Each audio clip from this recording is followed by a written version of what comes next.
Now we study the next topic, Newland's law of octaves.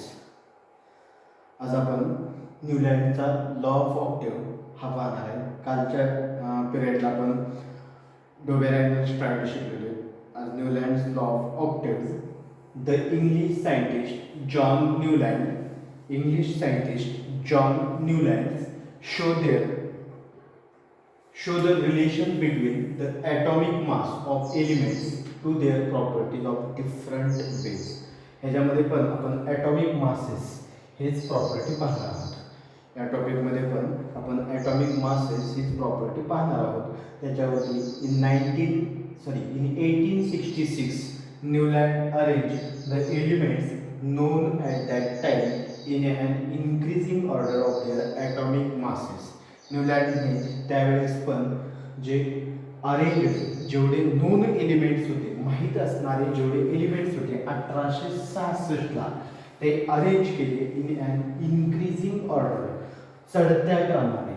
Order of their atomic masses, त्यांच्या atomic मासेसच्या चढत्या क्रमाने त्याची मांडणी केली.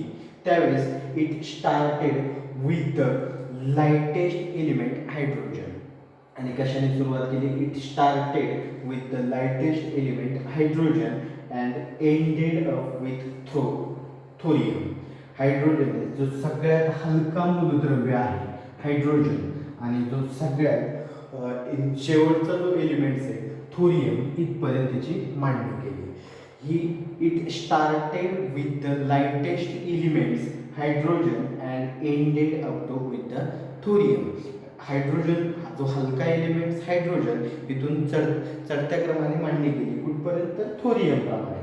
कधी तर 1866ला जेवढे एलिमेंट्स नोन होते, माहीत होते, त्या एलिमेंटची त्याची इन्क्रीजिंग ऑर्डरनुसार रचना केली.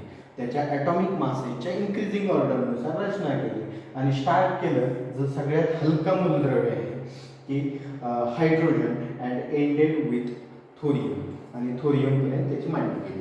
हा जो हायड्रोजन एलिमेंट्स आहे त्याचा ॲटॉमिक नंबर 1 आहे आणि ॲटॉमिक मास नंबर पण 1 आहे. आणि इथपर्यंत जर पाहिलं तर थोरियम हा याच्यामधला जो एलिमेंट्स आहे तिथपर्यंत त्याची रचना केली. नंतर जे करेक्शन होते त्या रिकाम्या ब्लँक स्पेसेस भरत गेले तिथं. त्यानंतर थोरियम 56 TH56 हा शेवटचा एलिमेंट्स आहे. त्या एलिमेंट्सपर्यंत मांडणी केली. He found that every 8 element had properties of similar to those of the first.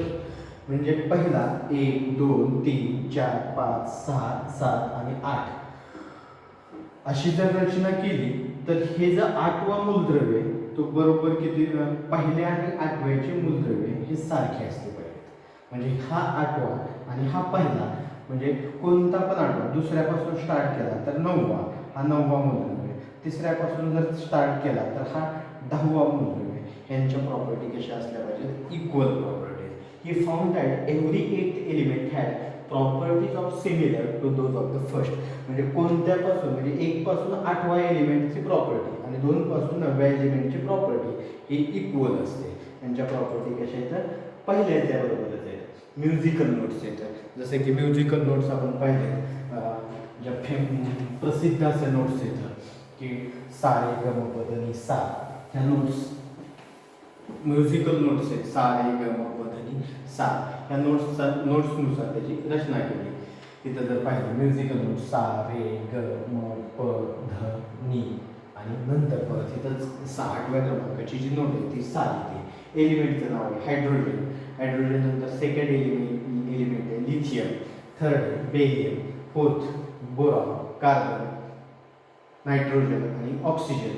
आणि नंतर हायड्रोजनच्या बरोबर प्रॉपर्टी सारखी प्रॉपर्टी असणारा फ्लोरीन, परत लिथियम बरोबर सोडियम, बेरियम बरोबर मॅग्नेशियम, बोरॉन बरोबर ॲल्युमिनियम, कार्बन बरोबर सिलिकॉन आणि नायट्रोजन बरोबर फॉस्फरस आणि ऑक्सिजन बरोबर सल्फर. हा प्रत्येकाचे, म्हणजे आता हायड्रोजनच्या 8वा नंतर फ्लोरीन नंतर 8वा फ्लोरीन, अशा प्रकारे त्याची मांडणी केली. अशा प्रकारे ते क्रमाने मांडण्यात आले, एलिमेंट्स क्रमाने मांडण्यात आले. त्यानंतर जे एलिमेंट्स येतात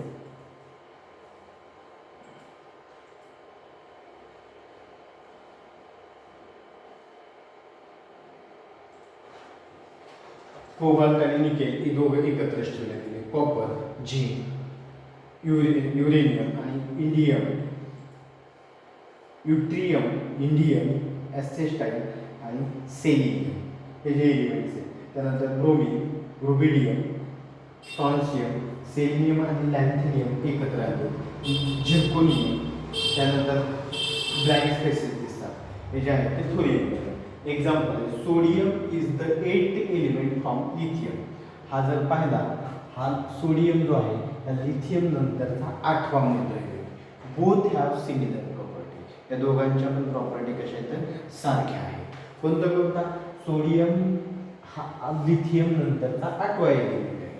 म्हणजे त्या दोघांच्या प्रॉपर्टी पण कशा आहेत इक्वल.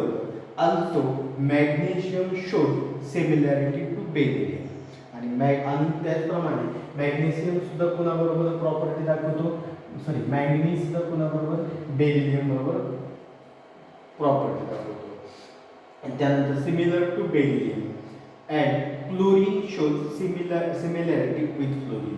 हा क्लोरीन सुद्धा कोणाबरोबर प्रॉपर्टी दाखवतो फ्लोरीन बरोबर.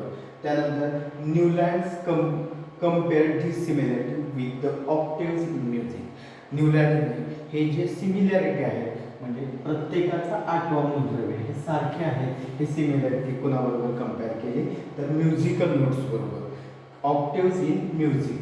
He called the similarity observe the 8th and the first element as the law of octaves.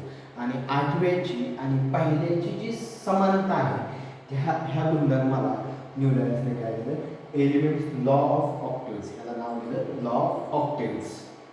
आता लिमिटेशन ऑफ न्यूलँड्स ऑक्टेव्स. आता जसं जसं ऑक्टेव्स तयार करता आले क्रमाने एका प्रत्येक मूलद्रव्याच्या 8वा जो मूलद्रव्य ह्या कॉलममधले मूलद्रव्य ह्यांच्या प्रॉपर्टी सिमिलर असणार आहेत. ह्या कॉलममधल्या त्यांचे सिमिलर असणार आहेत. असे प्रत्येक कॉलममधल्या प्रॉपर्टी सिमिलर राहतात. परंतु तरी पण काही लिमिटेशन्स आहेत. ह्या न्यूलँड्सच्या ऑक्टेव्सला काही मर्यादा आहेत. त्यातली पहिली मर्यादा आहे लिमिटेशन आहे. This law was found to be applicable only up to calcium. हा लॉ फक्त कुठपर्यंत ॲप्लिकेबल आहे. This law was found to be applicable only up to calcium. फक्त कॅल्शियमपर्यंतच हा लॉ लागू होतो. कुठपर्यंत लागू होतो. This law was found to be applicable only up to calcium. Second आहे he fitted all the known elements in a table of 7x. या टेबलमध्ये 7x म्हणजे अशा पद्धतीने त्यांनी फिट करण्याची प्रक्रिया केली. That is 56 boxes.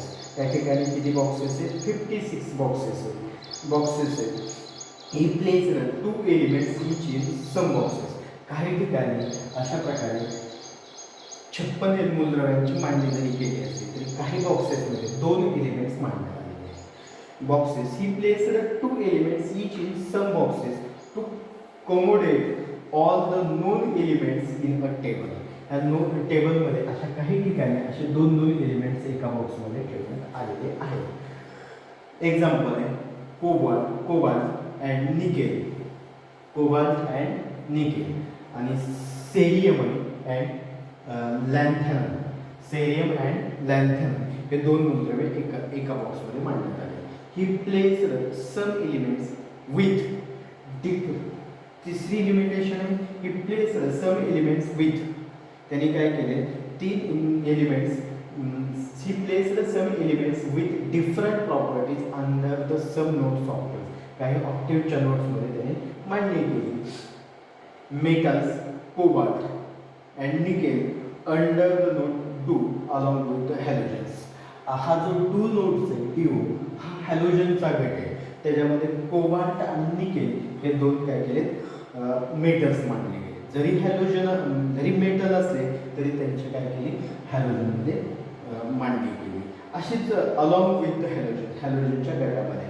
दुसरं अँड फेरस आयर्न. जो हा फेरस आहे हा इथला ferrous having similarity with cobalt and nickel.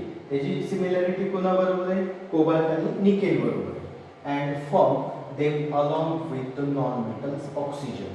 आणि तो कोणाच्या ऑक्सिजनच्या गटामध्ये हा नॉन मेटलचा जो ग्रुप आहे हा कॉलम ह्या कॉलममध्ये ह्या फेअर्सची रचना केली. हा मेटल असताना कोबाल्ट आणि निकेल यांची एकत्र मांडणी पहिला पाहिजे होती, तरी पण हा ऑक्सिजनच्या नॉन मेटलच्या गटामध्ये त्याची मांडणी केली. And sulphur under the note ti, कोणत्या नोटमध्ये? टी आय या नोटमध्ये ही मांडणी केली. Newlands octaves did not have provisions, न्यूलँडच्या ऑक्टेव्हला did not have provision to accommodate the newly discovered elements. ह्या न्यूलँडची जो पिरियडिक टेबलची रचना केली, ह्या टेबलमध्ये नवीन निर्माण झालेल्या मूलद्रव्यांना जागा नाही. Newlands octave did not have provisions accommodate the newly discovered element. नवीन निर्माण झालेल्या किंवा नवीन संशोधन झालेल्या एलिमेंट्सला न्यूलँडच्या ऑक्टेव्हमध्ये मांडणी करता येत नाही. आणि चौथं लिमिटेशन आहे the properties of the new elements, the properties of the new element discovered later और did not fit the Newlands law octave. नवीन जे मूलद्रव्य निर्माण झाली किंवा मिळाली भेटली त्या मूलद्रव्यांची ह्या न्यूलँडच्या ऑक्टेव्हमध्ये रचना मान्य होत नाही किंवा बसत नाही, त्या लॉच्या नियमानुसार बसत नाही. The properties of the new elements discovered later did not fit the Newlands law octave. न्यूलँडचा जो ऑक्टेव्हचा लॉ आहे त्याच्यामध्ये हे नवीन निर्माण झालेली मूलद्रव्ये फिट होत नाहीत किंवा बसत नाहीत. आणि पुढचं जे आहे मेंडेलियन पिरियडिक टेबल, तो नेक्स्ट टॉपिकला पाहणार आहोत.